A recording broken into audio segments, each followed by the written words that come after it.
Ya, Bapak Ibu sekalian, proses pelaksanaan audit surveillance 2 ini memang sangat penting kami lakukan karena ini berarti di tahun yang ketiga ya sejak kita sertifikasi di tahun 2024, kemudian di tahun 2025 kita surveillance 1 dan ini adalah surveillance yang kedua dari penerapan sistem manajemen mutu ISO 9001-2015 di Universitas Nusa Cendana, khususnya di 8 fakultas dan satu program pasca sarjana.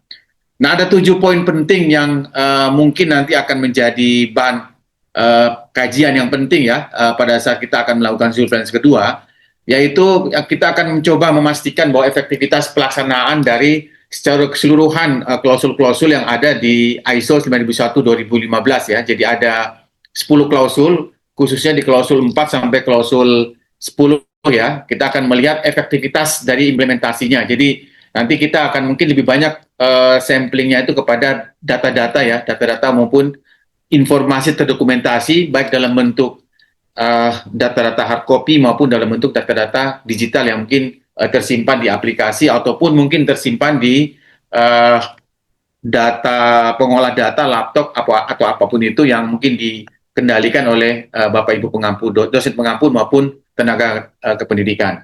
Kemudian juga kita akan coba mereview kembali catatan temuan di tahun kemarin ya, di tahun 2025 di surveillance 1. Jadi kalau misalnya ada entah itu temuan atau observasi, kami juga akan coba verifikasi kembali. Jadi kita melihat apakah ini tetap konsisten dilakukan tindak lanjut atau mungkin ada hal-hal yang mungkin menjadi hambatan di proses tersebut apabila itu menjadi catatan kami di tahun 2025 tahun lalu ya di surveillance 1. Kemudian juga kita akan melihat pemantauan indikator kinerja. Jadi kalau dalam bahasa ISO kita sebut sebagai sasaran mutu ya, sasaran kinerja, yaitu mungkin nanti data yang mungkin Bapak Ibu siapkan adalah data-data capaian tahun sebelumnya ya, berarti yang kita karena namanya audit, berarti kita lihat data mundur ya di tahun 2025 mungkin sampai tahun 2026 awal mungkin ya, terkait mungkin IKU, IKK, maupun IKT yang berkelanjutan. Kemudian kita juga mohon nanti Bapak Ibu mempersiapkan dokumen risiko ya berkaitan dengan analisa risiko. Nah ini beberapa kali kami 2 kali pada saat kami awal dan juga surveillance kemarin juga kami lihat di analisa risiko ini terkait dengan manajemen risiko, risk based thinking ini masih menjadi temuan ya. Jadi kami harapkan nanti mungkin bisa dipersiapkan kembali ya untuk risk registernya atau bagaimana terserah ya jadi Bapak Ibu sekalian dalam mempersiapkan untuk manajemen risiko ini karena di standar risiko itu tidak memiliki dokumen yang baku ya, jadi formnya ataupun mekanisme atau caranya pun bebas bisa dilakukan oleh masing-masing unit kerja di fakultas disesuaikan dengan kebutuhan dan cara maupun metodenya pun tidak terikat pada satu metode. Jadi indikasinya yang adalah pada saat nanti diverifikasi atau ditanyakan oleh auditor, Bapak Ibu bisa menampilkan atau menayangkan bukti kita sudah melakukan kajian risiko di dalam risk register kita. Kemudian yang tidak kalah penting juga adalah survei kepuasan ya. Jadi survei kepuasan ini juga menjadi objek audit, pengukuran dari validitas survei yang kita lakukan kepada stakeholders kita, kepada pemangku kepentingan kita, baik kepada mahasiswa, orang tua mungkin atau mitra atau mungkin pengguna lulusan, industri dan seterusnya ya. Jadi di titik-titik ini kami akan coba melakukan survei termasuk tracer study di dalamnya mungkin ya. Kita akan melihat sejauh mana hal ini ditindaklanjuti. Kemudian dalam pengendalian proses kita akan coba mengsampling juga tentang SOP. Jadi mohon juga nanti Bapak Ibu sekalian pengelola di fakultas, tim GKN, GPM maupun yang terlibat dalam proses ini, kami harapkan nanti SOP bisa dipersiapkan ya. SOP mana yang mungkin ada SOP yang baru atau mungkin ada SOP yang mungkin diverifikasi direvisi mungkin atau mungkin ada SOP yang mungkin malah di drop ya karena mungkin tidak relevan lagi dengan kondisi saat ini. Nah itu kita akan coba nanti auditor akan coba menanyakan atau meng-face sampling di titik itu. Kemudian berikutnya adalah sustainability ya, perbaikan berkelanjutannya bagaimana. Jadi continuous improvement ini menjadi bagian sangat penting juga, termasuk di dalamnya mungkin kalau fakultas-fakultas juga memiliki inovasi-inovasi dalam tata kelola manajemen ya, dalam kita melayani kepada mahasiswa kita maupun pada stakeholders. Jikalau mungkin ada hal-hal yang sifat inovasi yang berkaitan dengan penerapan sistem manajemen mutu ISO 91/2015. Nah, untuk semuanya, jadi kalau kita lihat di sini, fokus untuk sistem dan entitas sasaran dari sasaran mutu ini adalah kita akan lihat juga beberapa poin yang sudah disebutkan di atas itu adalah sangat penting ya, dari 6 poin yang sudah dijelaskan, 7 poin yang sudah dijelaskan tadi, itu akan menjadi kajian awal dari tim kita yang akan datang pada saat surveillance 2 nanti yang akan kita laksanakan kalau tidak salah di sekitar di awal bulan September.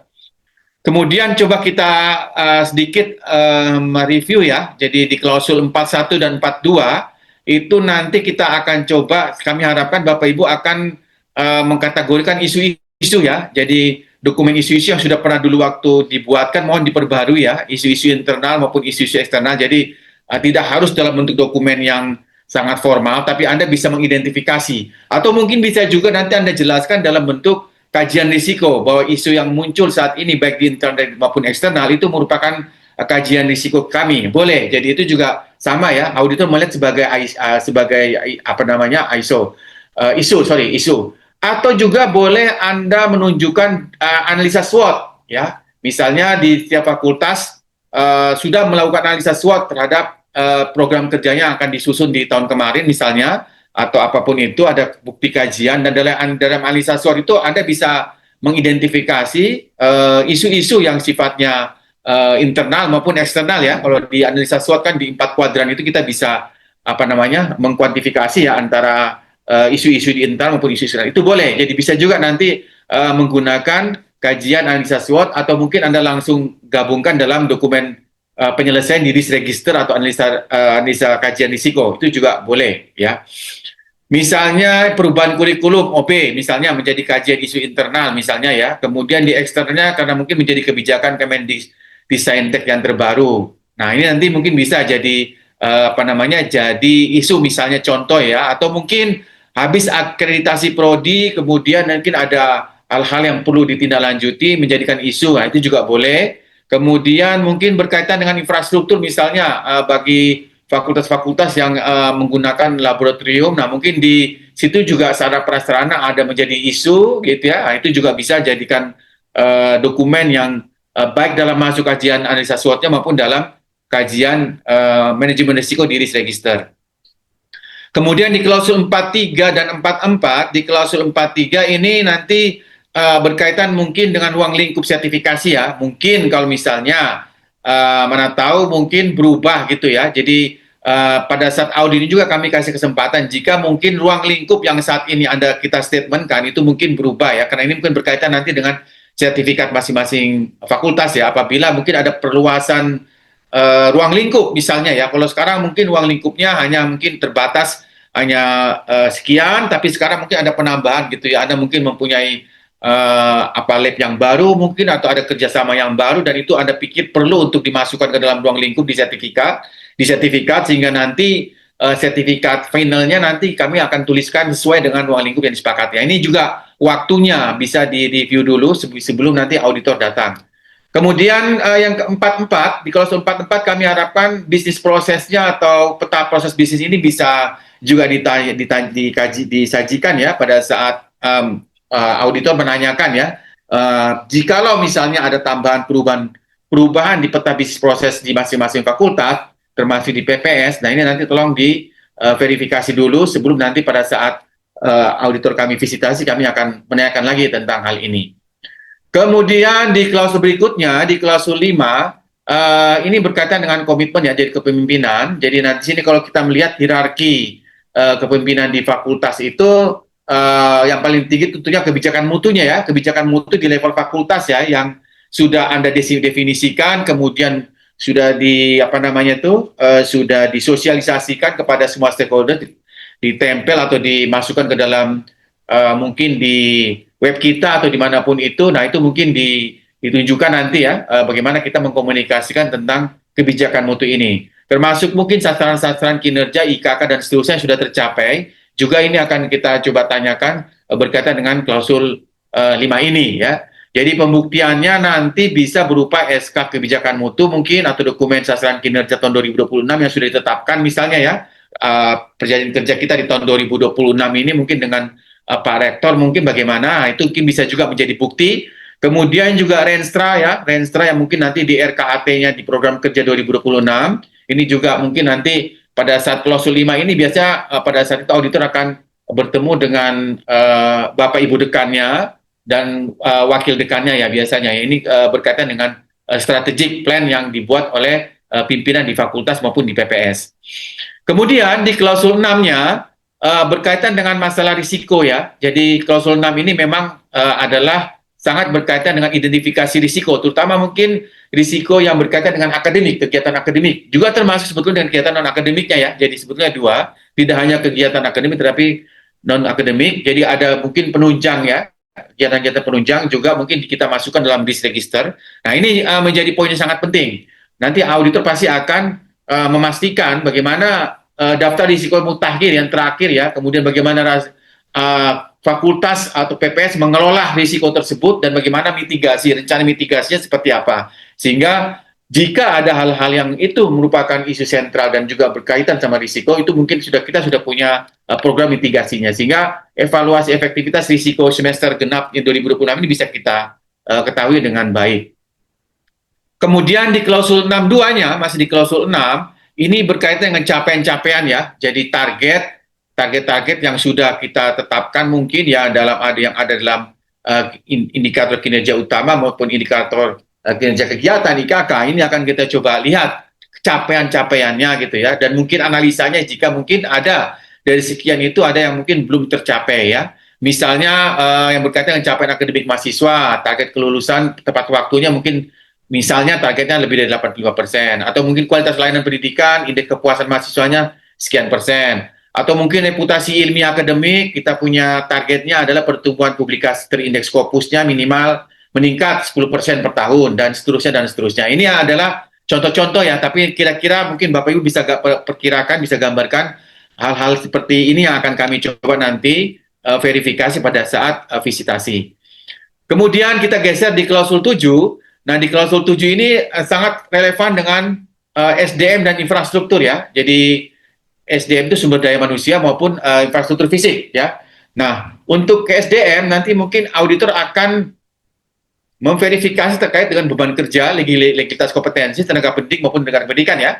Jadi nanti akan kita lihat bagaimana penata kelolaan untuk peningkatan kompetensi atau rencana peningkatan kompetensi baik tenaga dosen maupun tenaga non dosen tenaga pendidikan.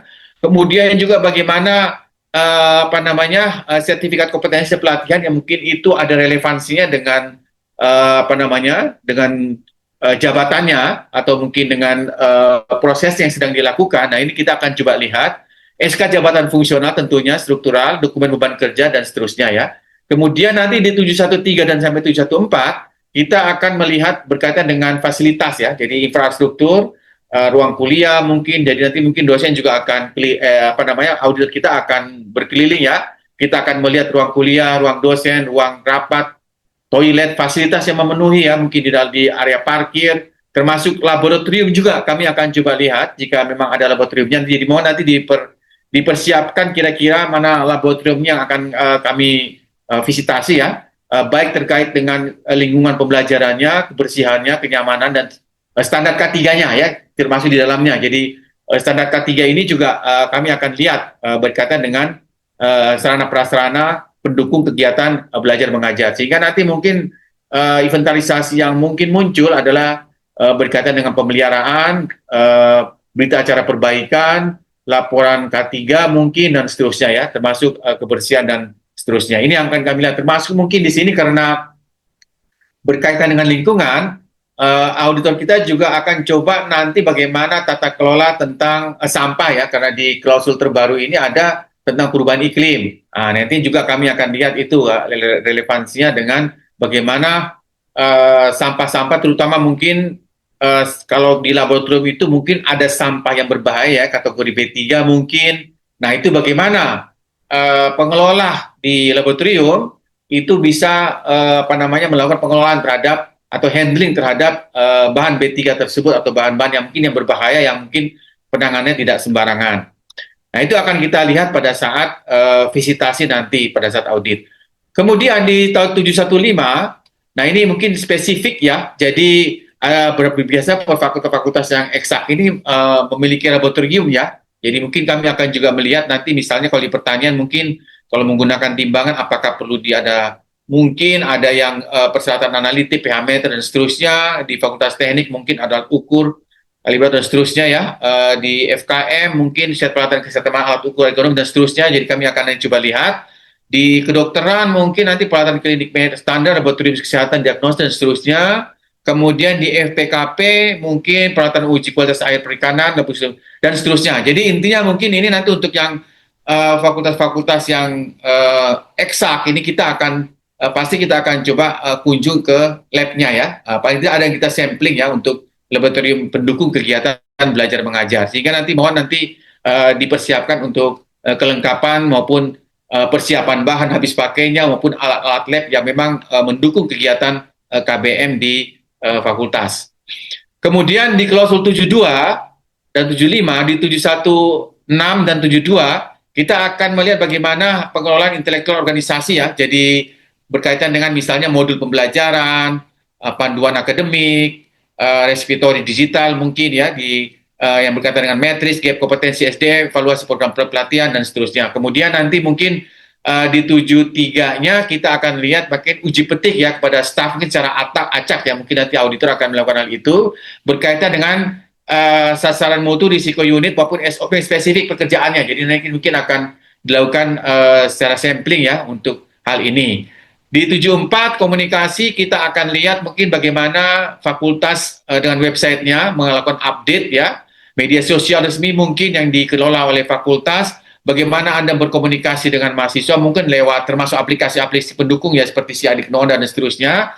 Ini juga kita akan lihat. Kemudian nanti di 75 berkaitan dengan informasi terdokumentasi, ya ini tentunya berkaitan dengan adut dokumen ya. Jadi jumlah SOP, EWI, formulir kerja dan seterusnya, rekaman berita acara, daftar hadir.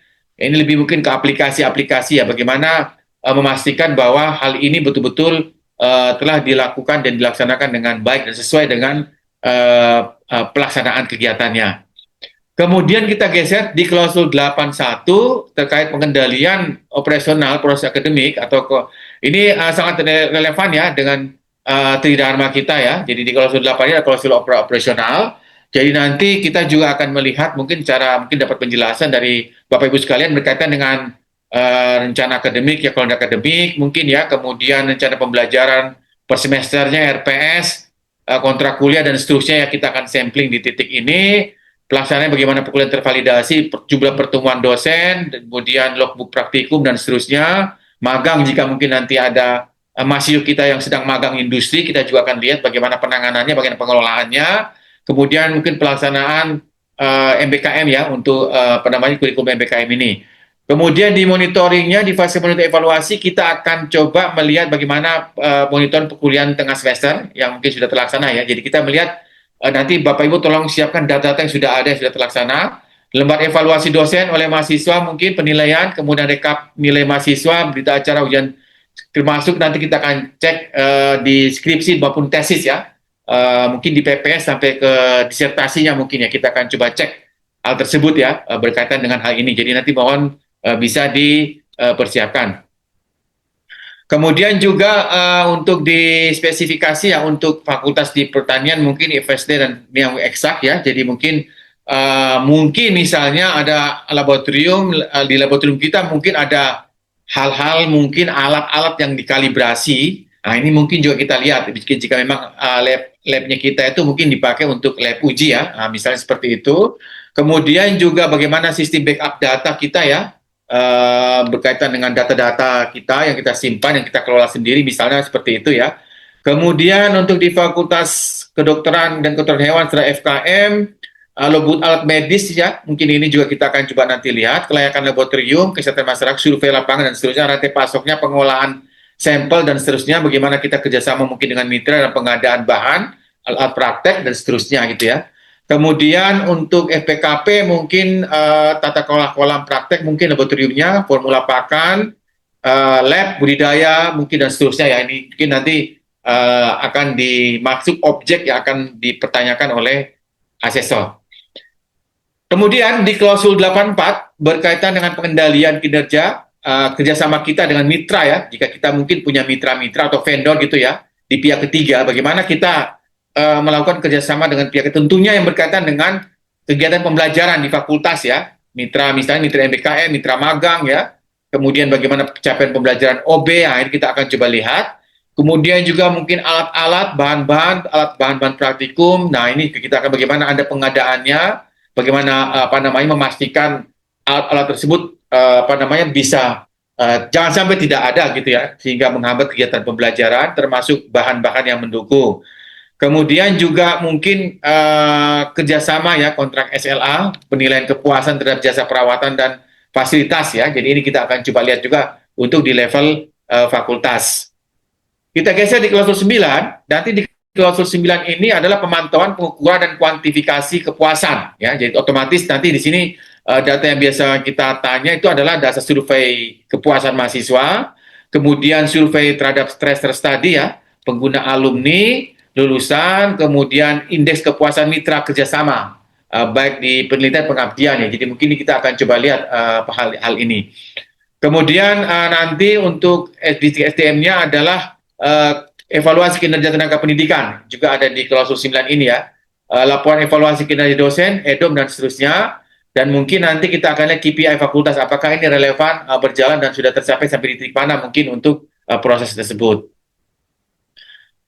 Geser berikutnya di klausul 92 adalah pelaksanaan internal audit. Nah ini internal audit dilaksanakan oleh fakultas ya, jadi kami harapkan ini mungkin nanti tim GKM, GPM maupun tim internal audit, tim ISO yang di fakultas ini bisa melaksanakan internal audit dulu ya, sebelum kami datang, silakan Anda laksanakan. Jadi nanti dokumen-dokumen yang kami akan lihat mungkin bagaimana kapan Anda melaksanakan audit internal, kemudian siapakah auditor-auditor yang ditunjuk di level fakultas ini, bagaimana membuat daftar periksa gitu ya, laporan hasil auditnya nanti bagaimana di pelaksanaan auditnya, kemudian jika ada temuan misalnya menggunakan form apa gitu ya, kemudian bukti tindak lanjut. Nah ini nanti kami akan lihat, sehingga nanti mungkin kami berharap tim pengendali baik GKM maupun GKM ini bisa membantu untuk di hal ini ya, berkaitan dengan pelaksanaan audit internal.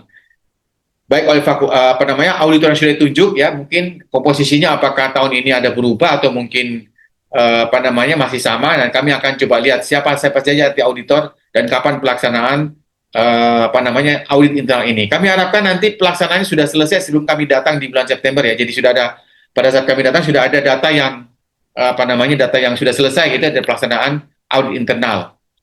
Kemudian di klausul 83 adalah rapat tinjau manajemen.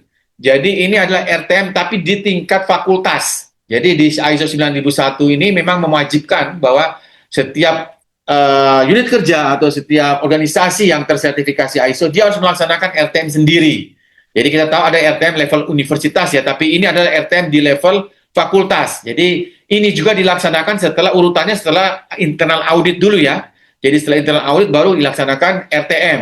Nah ini nanti bukti-buktinya adalah daftar hadir tentunya ya, pelaksanaan kegiatannya, undangannya, siapa saja yang hadir. Ya harusnya nanti Pak Dekan atau Ibu Dekan, Wakil Dekan harusnya ada dalam bukti bahwa pelaksanaan kegiatan RTM di level fakultas ini telah dilaksanakan. Kemudian di klausul yang terakhir, klausul 10 adalah pelaksanaan kegiatan yang berkaitan dengan laporan-laporan ya. Jadi ketidaksesuaian itu NCR adalah misalnya temuan internal audit ya. Jadi perbaikan-perbaikan baik internal audit itu sendiri atau mungkin temuan dari dari SPMI. Ya, bisa jadi seperti itu juga ya. Jadi sama. Jadi kalau di klausul 10 ini berbagai macam temuan. Tidak hanya temuan internal audit tapi juga temuan dari eksternal. Mungkin ada temuan juga dari akreditasi misalnya, ada mungkin prodi yang baru diakreditasi. Nah, mungkin itu juga bisa. Jadi dia masuk ke dalam klausul 10 ini. Termasuk mungkin AMI ya, yang dilaksanakan AMI yang dilaksanakan oleh SPMI. Ya, ini juga sama. Jadi ada di klausul 10.2 ini bagaimana tindak lanjutnya, bagaimana hal tersebut sudah statusnya ya, terutama status apakah masih ada temuannya atau sudah close semua temuan-temuan tersebut. Termasuk juga mungkin nanti kami akan tanyakan ini adalah catatan temuan dari asesor ISO di tahun 2025. Jadi misalnya pada tahun kemarin mungkin ada saran atau ada temuan minor mungkin malahan. Nah itu kami akan tanya lagi apakah tindakan tersebut bisa konsisten dilaksanakan atau masih ada hambatan. Nanti bisa menggunakan berbagai macam cara ya. Bisa menggunakan metode 5W atau fishbone chart ya, misalnya dan seterusnya. Ini salah satu cara untuk kita mencari akar masalah ya, root cause analysis. Kemudian juga nanti kami akan lihat bukti-bukti bahwa tindakan perbaikan tersebut telah terlaksana dengan baik. Nah di 10.3 ada continual improvement ya, ini klausul yang terakhir. Jadi biasanya di klausul ini kita lebih menanyakan kepada inovasi ya, inovasi akademik maupun non akademik mungkin ya, itu yang dilakukan oleh fakultas. Jadi kami akan coba nanti lihat apakah atau mungkin ada riset-riset yang berdampak gitu ya, riset-riset dari para dosen di fakultas ini ya, dosen-dosen sesuai dengan fakultasnya, sesuai dengan keilmuannya, dia mungkin memberi hasil riset kajiannya itu memberikan dampak kepada masyarakat baik di internal maupun secara eksternal. Nah, ini kita akan lihat. Jadi inovasi ini ada di klausul 10.3. Nah, jadi kira-kira seperti itu Bapak Ibu sekalian, yang akan kami lihat dari klausul tadi sudah saya jelaskan dari klausul 41 sampai 10.3. Kira-kira itulah gambaran-gambaran yang nanti kami akan lakukan untuk evaluasi pada saat surveillance 2026 ini. Kami berharap nanti mungkin masih ada waktu ini kurang lebih 1,5 bulan, mungkin 1 bulan lebih ya, hampir 2 bulan masih Bapak Ibu bisa melakukan persiapan dulu. Makanya kami coba koordinasi dulu sehingga nanti tidak data tersebut paling tidak sudah bisa dipersiapkan jauh-jauh hari sebelum nanti kami datang di bulan September, kira-kira awal September ya. Ini nanti tanggalnya masih kita koordinasi dengan tim BPKS ya di Biro Kerjasama untuk hal ini. Ya, kami harapkan nanti Bapak Ibu sekalian bisa bisa persiapan ini bisa lebih baik sehingga nanti memperkecil temuan-temuan yang tidak perlu ya, sehingga nanti kami tetap akan bisa memberikan rekomendasi. Kami harapkan level audit pada kali ini kami akan mungkin dari tim auditor akan sedikit menaikkan grade-nya ya. Jadi kita akan coba mudah-mudahan Bapak Ibu sekalian kita akan bisa juga memberikan rekomendasi, sekalian juga memberikan saran-saran yang sifatnya untuk tata kelola atau governance di level fakultas. Kami harapkan tersebut bisa menjadi bagian sehingga nanti pada saat audit yang akan kami laksanakan bisa tetap memberikan rekomendasi untuk melanjutkan sertifikasi untuk di semua fakultas dan PPS pada Surveillance 2 2026 ini. Mungkin demikian Bapak Ibu sekalian. Mungkin saya buka forum jika mungkin ada yang mau bertanya dulu dengan kami, silakan.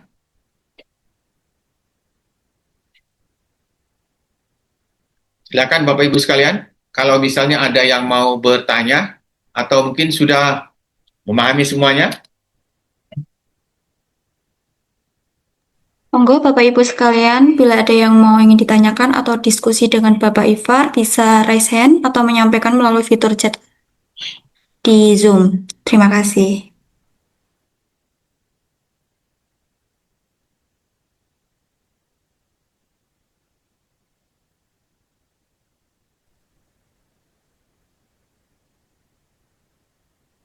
Nanti PPT akan kami share nanti di grup Pak, pasti nanti. Selamat pagi Pak Jibrail. Selamat pagi Pak Ifar. Alhamdulillah baik. Sehat Pak ya. Ya. Nah, gimana Pak? Ada mungkin yang mau diverifikasi atau mungkin dilengkapi Pak? Mau ditanyakan? Silakan Pak Jibrail.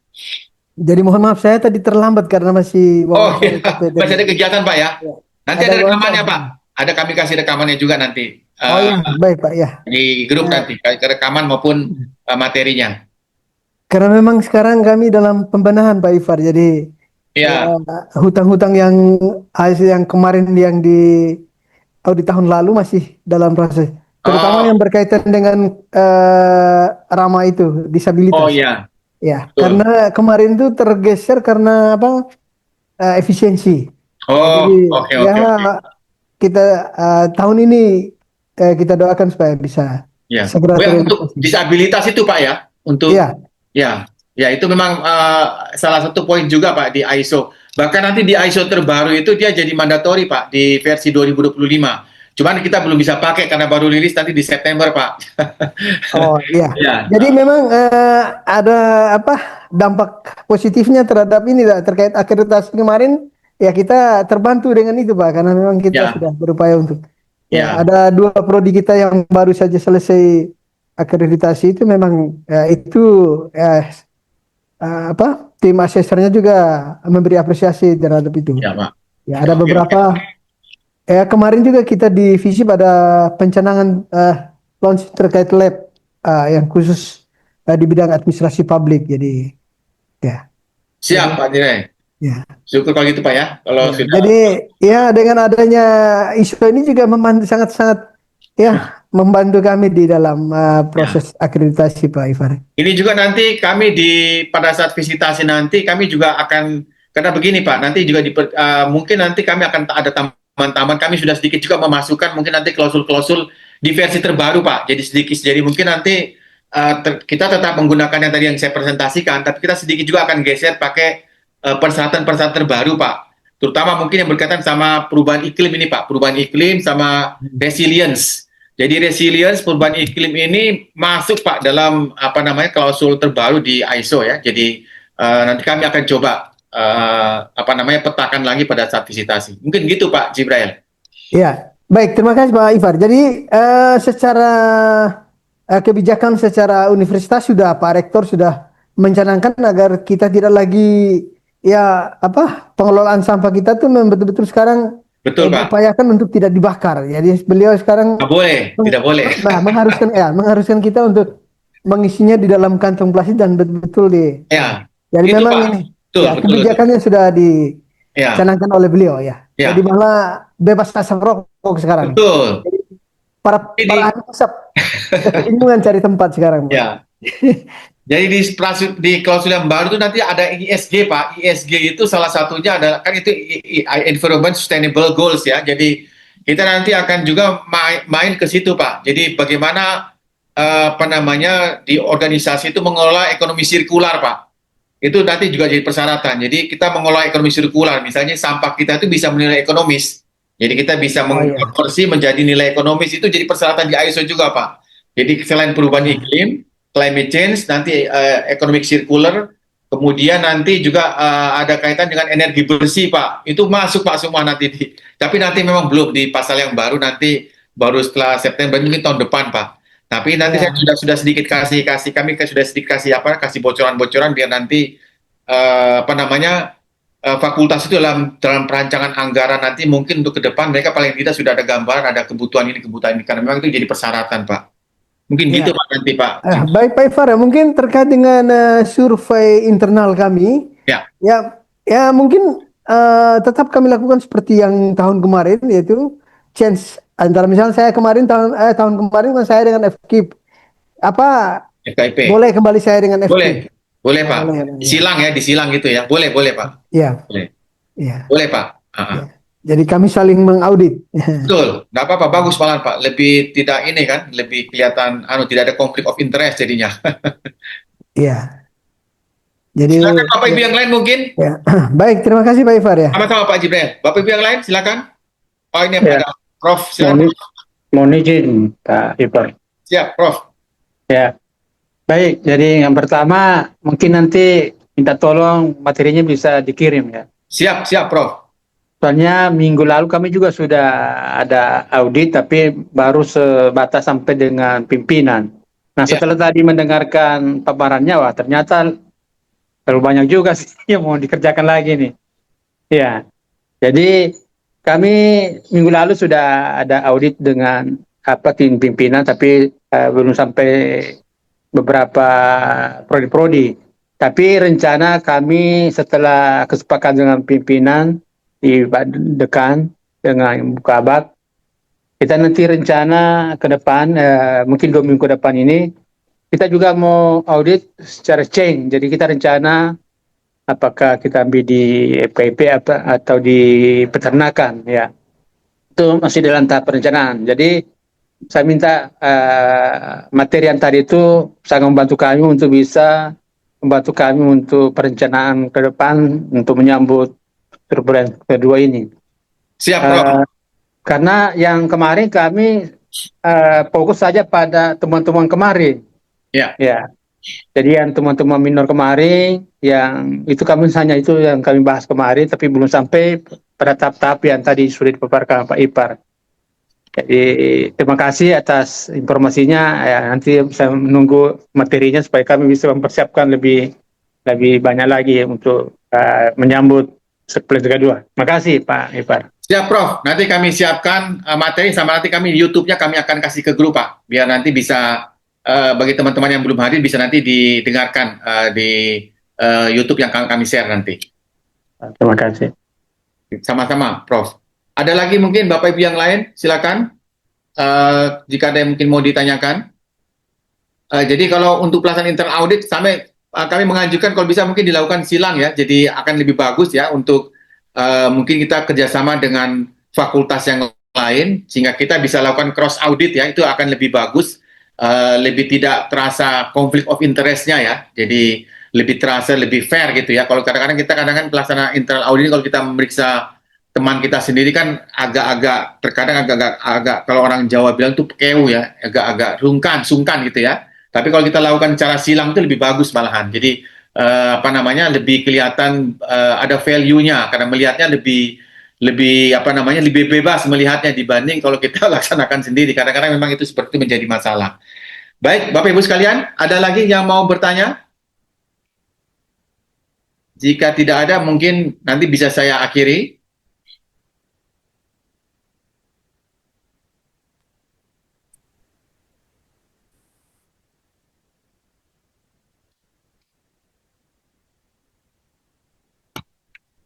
Silakan, misalnya ada yang mau bertanya dari fakultas lain, ini yang baru dari FISIP ya, FISIP sama FST yang bertanya. Dari FKM mungkin atau FKKH. Selamat pagi, Pak Ifkar. Oh ya, selamat pagi Pak Agus. Iya Pak, apa kabar Ya, Pak? ini saya mau bertanya, kalau saya baca di panduan itu juga ada terkait dengan evaluasi auditor. Itu Ya, sementara tidak wajib dulu kok Pak Ifkar? Atau Ya. bagaimana? Baik, pertanyaannya bagus Pak Agus. Untuk evaluasi auditor, sementara ini karena ada juga versi terbaru nanti Pak di 19.011 ya. Sementara di skip dulu nggak apa-apa Pak Agus. Sementara Ya, baik, terima di-skip kasih. dulu. Ya, sehingga Nggak apa-apa. Karena ada revisi terbaru Pak nanti akan saya ajarkan juga tuh Pak 19.011 versi 2025. Cuman belum rilis Pak. Nanti kalau sudah rilis nanti kami akan kasih kasih pemahaman tentang pedoman audit versi terbaru. Demikian Pak Agus. terima kasih Pak Ifkar. Sama-sama. Baik, ada lagi yang lain silakan dari fakultas lain.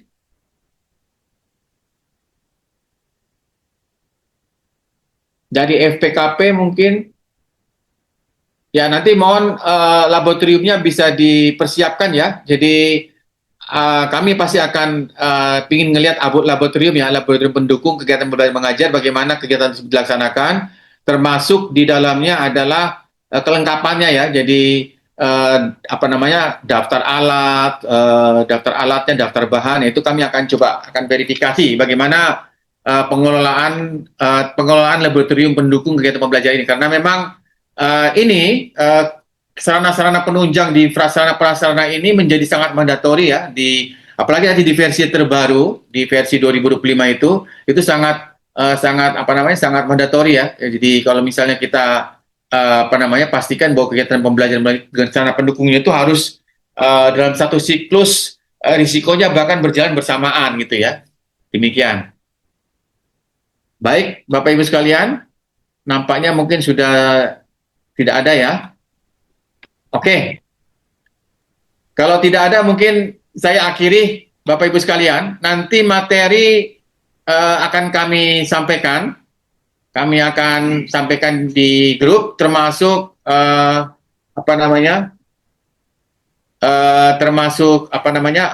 YouTube-nya nanti ya yang kami bahas hari ini. Mudah-mudahan nanti bisa dapat insight untuk kegiatannya, dan nanti misalnya jika ada komentar silakan nanti di grup ya. Jadi kita lanjutkan koordinasi dalam grup. Nanti kami akan respon setiap pertanyaan Bapak Ibu sekalian, sehingga nanti mempermudah Bapak Ibu sekalian dalam melengkapi atau kegiatan lainnya yang mendukung kegiatan untuk surveillance kedua ini.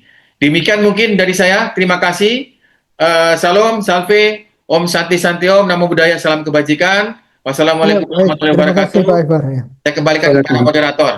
Waalaikumsalam warahmatullahi wabarakatuh. Baik, Terima Bapak kasih, Ibu Pak yang Ifar. kami hormati, karena tidak ada lagi pertanyaan maupun tanggapan yang ingin disampaikan, maka berakhirlah sesi diskusi pada rapat koordinasi hari ini. Sedikit informasi bahwa sebelum pelaksanaan biasanya kami mengirimkan audit plan. Bila ada struktur organisasi terbaru atau sedikit perubahan bisa dikirimkan kepada kami melalui email atau di grup tim ISO.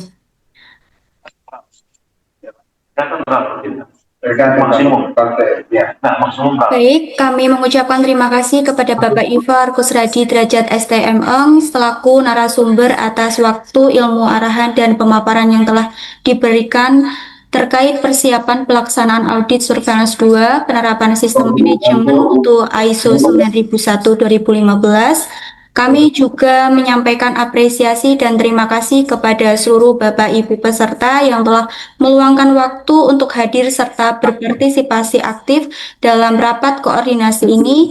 Besar harapan kami agar seluruh hal yang telah disampaikan dapat menjadi pedoman dalam mempersiapkan pelaksanaan audit sehingga kegiatan dapat berjalan dengan baik, lancar, dan sesuai dengan yang diharapkan.